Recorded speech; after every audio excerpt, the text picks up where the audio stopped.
Hello everyone, good evening.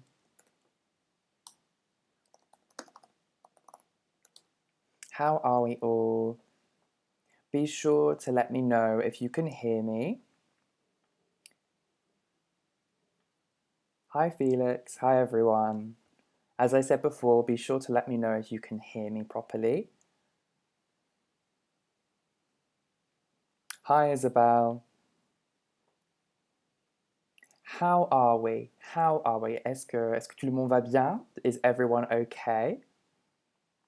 Arnaud, yes, you can hear me. Hi Arnaud, thank you. Thank you, I'm glad you can hear me well. Okay, perfect.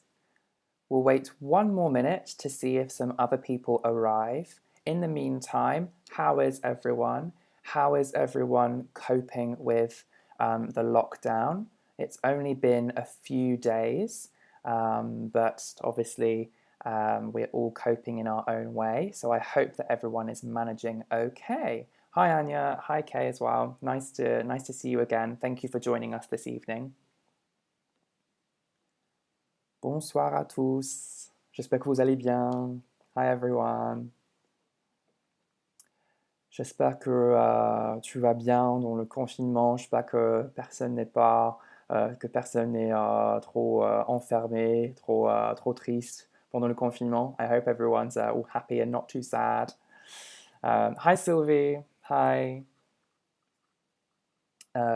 Okay, so let's make a start, and hopefully some more of you will join us as the lesson progresses. So this evening we're going to be talking about, in line with our series of breaking the ice, ways in which you can politely decline offers. So ways you can do something without being rude to start with, and also doing it in a way that's non-confrontational. So we can write that. Non-confrontational. So this means that you're not looking for an argument, you're looking for a way to politely decline an offer from someone else. We've been joined by a few more people. So hello Bilo, hello Thierry, hello Corinne. Corinne was at our lesson, so nice to see you again. And hello Oran as well. Bonsoir à tous. Okay, so there are many ways in English that we can politely decline an offer, but it does depend on the situation we're in.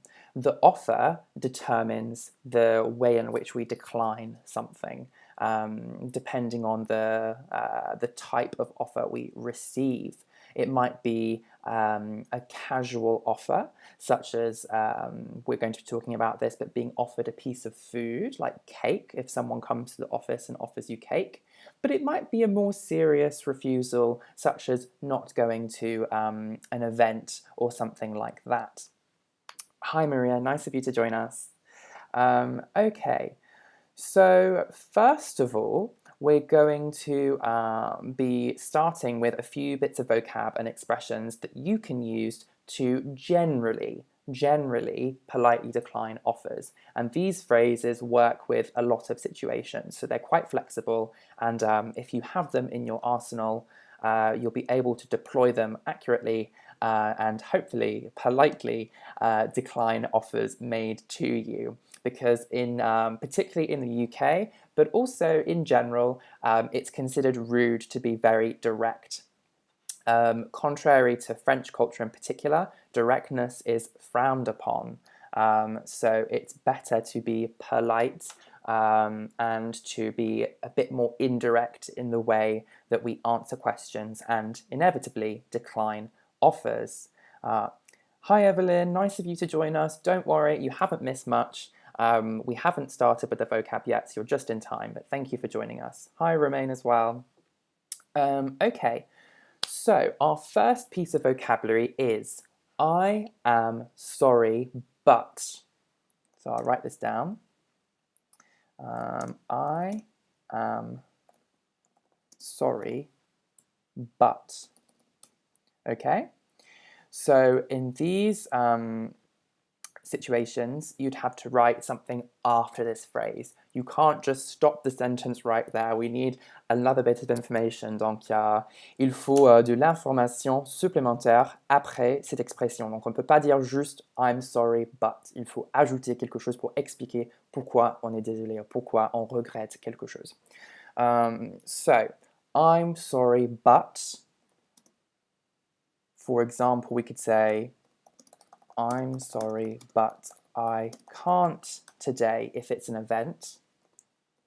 I'm sorry, but I'm too busy.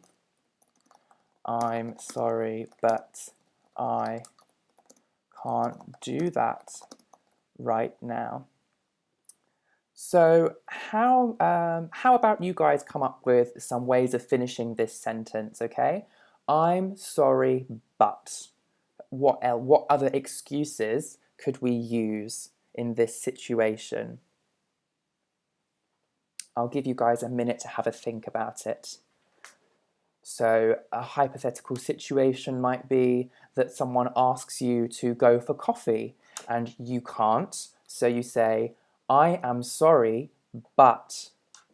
I am sorry, but I cannot come or go for coffee with you because.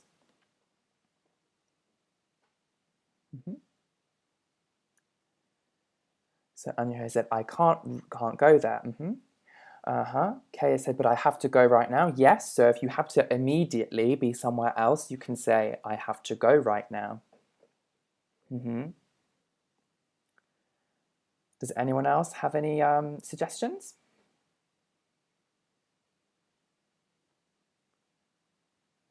I'm sorry, but I don't have enough time to go with you. Yes, so Isabel has said, I don't have enough time to go with you.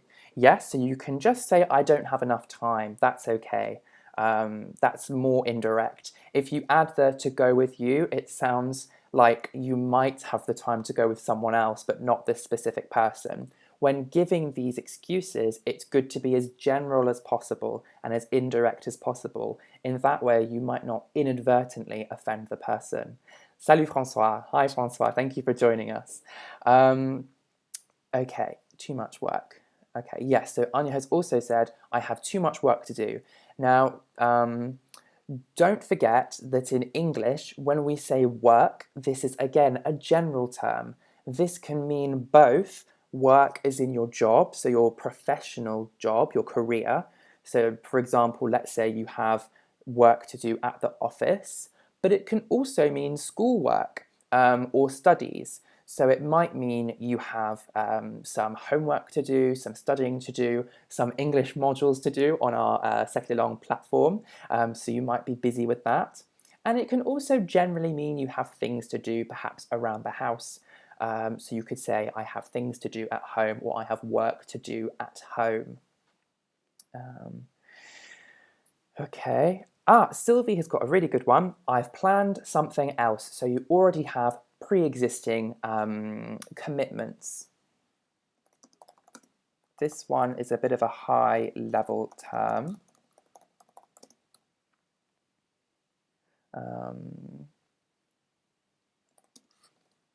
Okay. The weather is not good. Yeah, the weather's not good enough. Time for lunch. We have, Anya has very correctly said, I can't because we have lockdown. Donc il y a le confinement. Donc c'est un peu difficile de sortir en ce moment pour prendre un café avec un pote ou un ami. Yes, it's very difficult to go out at the moment to have a coffee with a friend or colleague due to the lockdown, which is very true. So you're very right, Anya. Okay. So another synonym for I'm sorry but is I am afraid that. And a third one we can say is I would love to, but.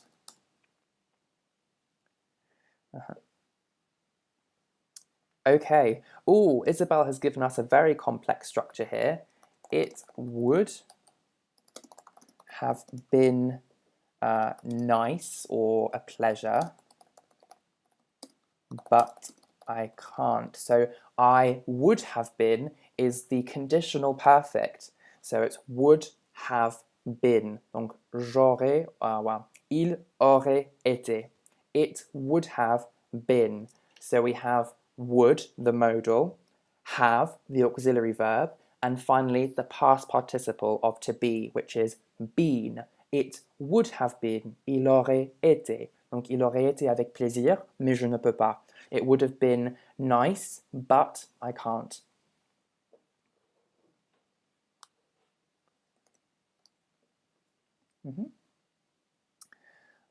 Okay.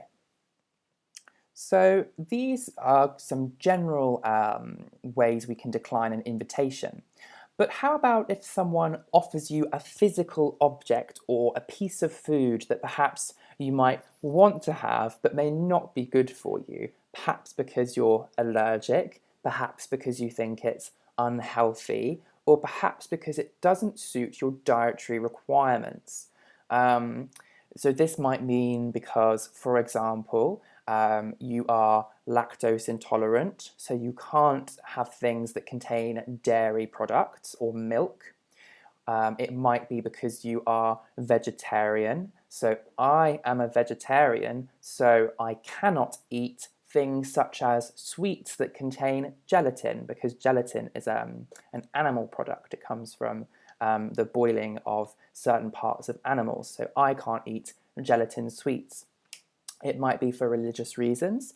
So if, for example, a piece of food contains ingredients that aren't halal or ingredients that aren't kosher, so in those situations, you might also have to say, I can't have this.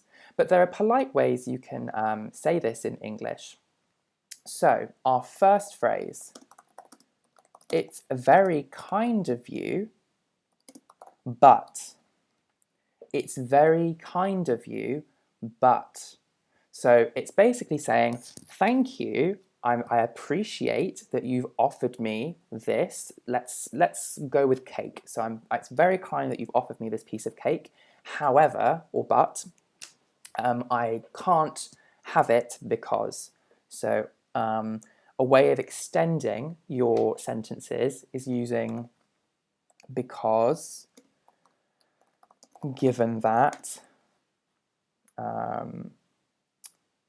or maybe seeing as. So these are all conjunctions that mean for a certain reason. So because is parce que, given that is étant donné que, or étant donné depending on how you use it, and seeing as is vous que or puisque. So in these, you can use these words or conjunctions to extend your justification as to why you might be turning something down. Okay, that's a good verb as well. To turn down equals to refuse, to decline something.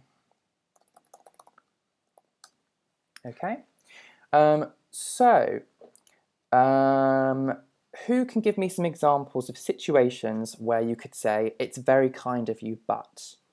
Okay, can we make some sample sentences? Get writing, guys.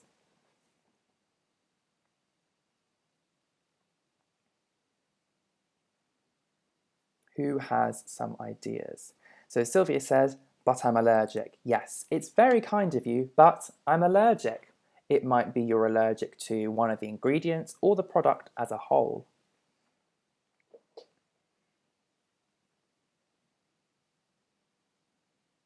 What else can we come up with?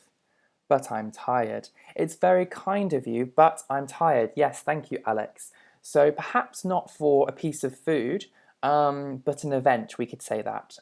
It's very kind of you to have invited me to your party, but I'm tired, and so I won't be able to come. Okay. Anya has said, I'm not hungry, I've just eaten. Yes, so thank you. That's very kind of you to offer me this piece of cake or whatever it might be. But I'm not hungry. I've just eaten. Don't forget, Anya, that in English, just is spelt J-U-S-T, so without the extra E at the end, like in French. Hi, Hakima. Thank you for joining us. Hello to everyone else who has also joined us a little bit later this evening.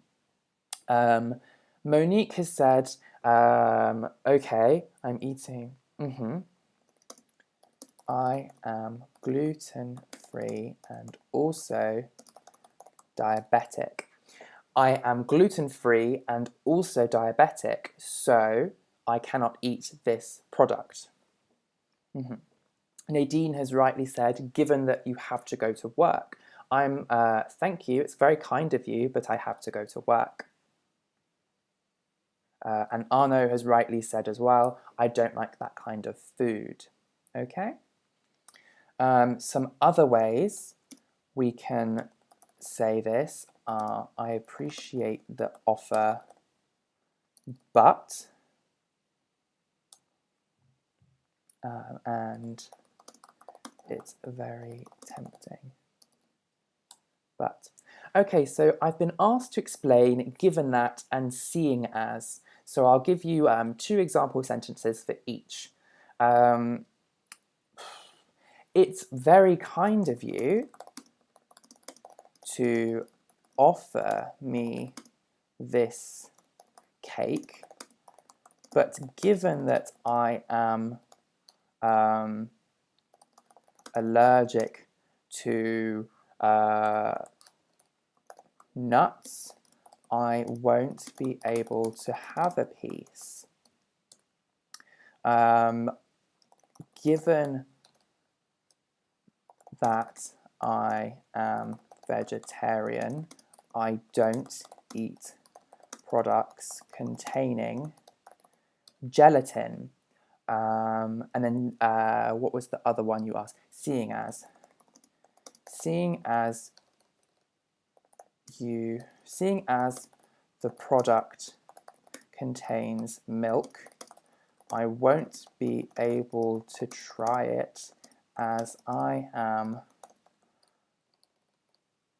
lactose intolerant.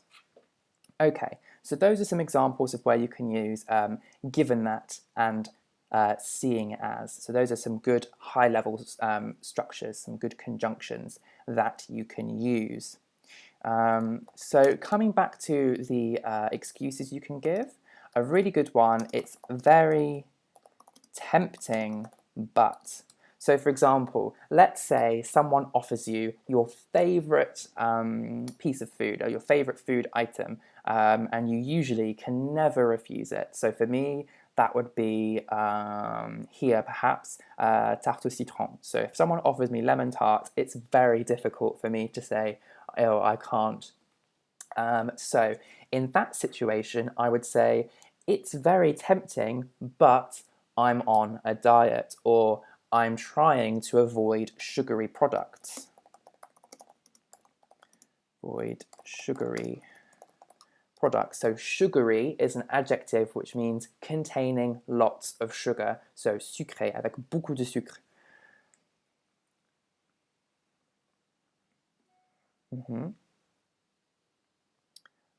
Okay.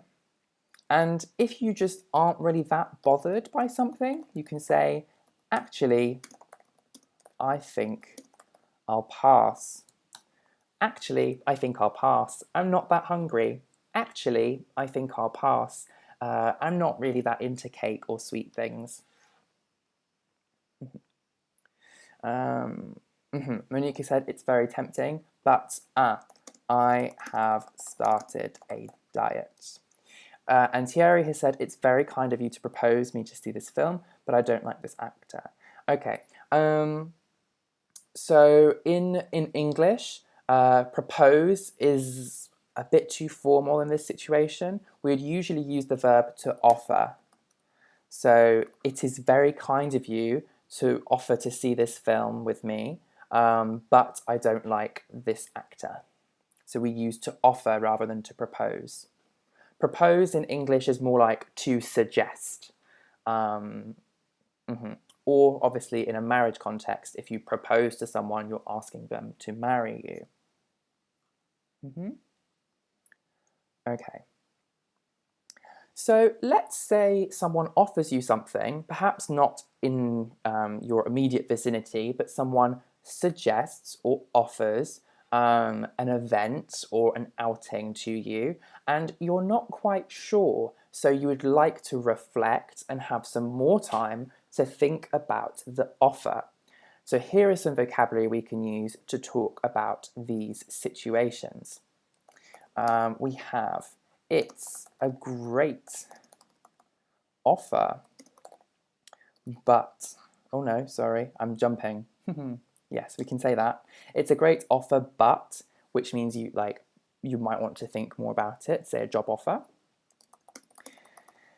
Let me sleep on it. Let me sleep on it means you would like to take one day to think about it. Yes, Francois, you can definitely say, it's a great offer that I will definitely consider. Although subtly that might be suggesting that you're not going to consider it.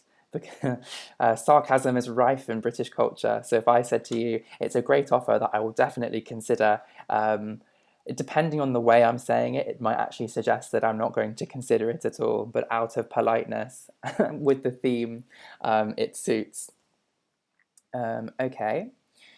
And another one you can say is, I'll have a think about it. So I'll have a think about it is, I'm going to think about or reflect on the offer, and I will decide tomorrow, in a few days' time, in a week's time, whenever it suits you. When on a cultural point, it's important that if you do decline someone's offer, or if you ask to have a bit more time to think about it, that you give them a time scale as to when you might come back to them or get back to them. Obviously, in certain situations, you might not want to give them a time scale if you're just avoiding out of politeness.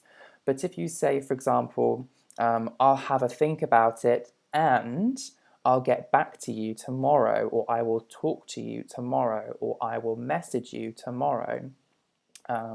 Let me sleep on it and we'll have a chat on Monday. Let me think about it over the weekend and we can regroup on Monday.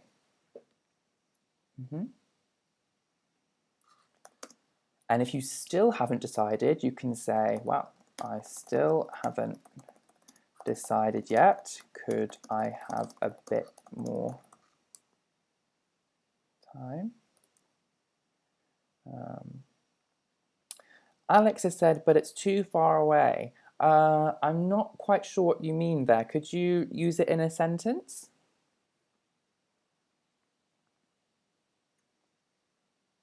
Okay. And you can say, can you give me some time to think about it? French. Okay, the time scale. So time scale in French, I'm not sure of the particular word, mais je vais expliquer. Donc, lorsqu'on dit the time scale, c'est bon, la duration entre l'offre et la décision. Donc, how long, over what period will something take? I will look this up very quickly so we have it. So according to the powers that be on the online dictionary, we have délai or échéance. So it basically means within what time period will you make a decision, or will something happen? So if I say to you, what's the time scale for the project, say a building, a construction, or a project, you can say, the time scale is approximately 2 weeks. So hopefully that's clearer. Si ce n'est pas si clair, vous pouvez m'écrire dans les commentaires et je peux réessayer à expliquer, mais bon, c'est une façon d'expliquer, oui, la duration, le délai de quelque chose. Donc, oui, je pense que c'est ça. Ok.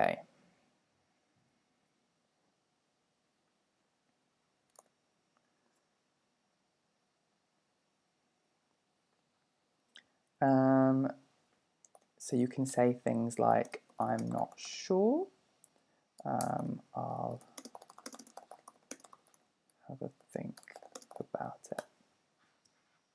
Okay, perfect. The explanation wasn't too bad. I hope that's clearer. Right. So how about you guys give me a hypothetical situation where you might be using these phrases. Let's see what you guys come up with. So what I want you to do is to start with firstly, your situation where you need to use one of the pieces of vocabulary we've learnt today.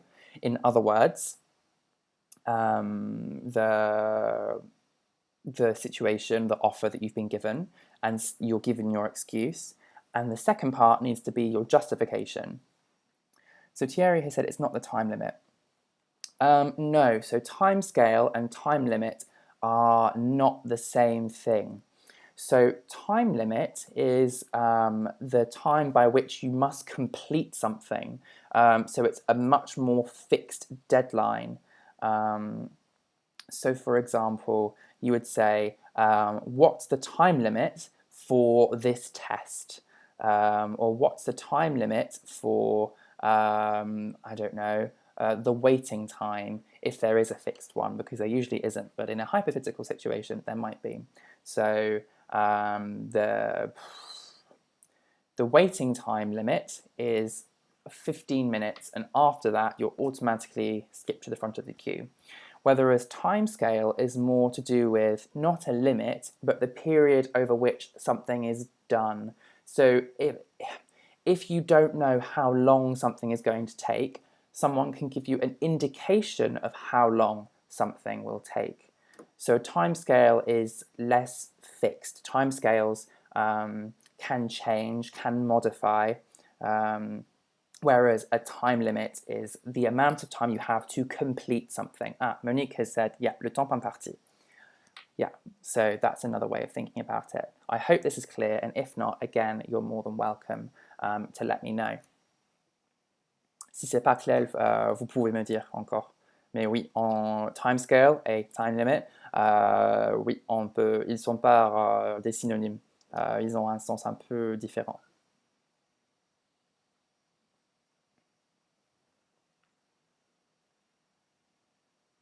Okay. So let's keep trying with the hypothetical situations. Let's try and use the vocabulary we've used today.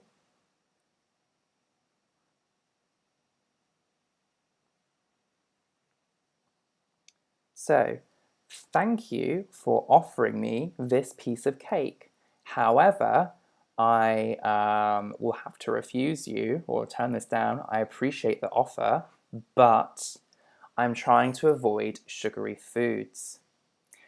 It's a great job offer, but I would prefer to stay in France. I'm not sure. Let me sleep on it, and I will tell you my decision tomorrow or on the weekend. Okay? If you're hesitating, you might say, I haven't made up my mind yet. I need a bit more time to think about it or to reflect on the offer. I'm afraid that, thank you, let's just have a think of it. As Anya has said, yes, thank you for your suggestions or for the suggestion. I will have a think about it. That's really good. Perfect. Well done.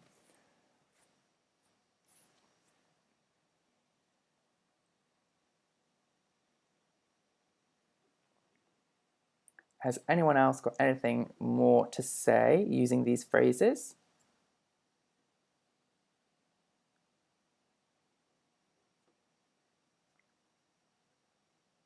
No? Okay. Well, I think that brings us comfortably to the end of our half an hour time slot this evening. So, first of all, if you've enjoyed today's lesson, I hope you've enjoyed today's lesson, then please give it a like, please subscribe to the Cercle channel, which means that you'll be able to follow the other videos that we broadcast every week for our YouTube Live, and also our previous videos that include everything from vocabulary to grammar to cultural points. There's so much content on there for you to use. So do make sure to make use of that and subscribe if you're interested. Otherwise, if you're new to us, be sure to check out Cercle as a company. We offer English language courses for anyone, so whatever your needs, we're here to help you learn English in a fun and dynamic environment. So I hope you all have a lovely evening. Please stay safe over the next week during the lockdown. And we're always a message or email away should you have any questions or queries, be it about the content from today's lesson or anything else. So if you have any questions, si vous avez des questions, n'hésitez pas à nous contacter. Bon, je peux essayer de répondre à toutes les questions, mais voilà. Donc n'hésitez pas à nous envoyer un courriel électronique ou de nous contacter directement sur notre site web. Okay, so thank you everyone. Have a nice evening. Bonne soirée à tous. Et oui, à la semaine prochaine. Au revoir. Bonne soirée. Good night.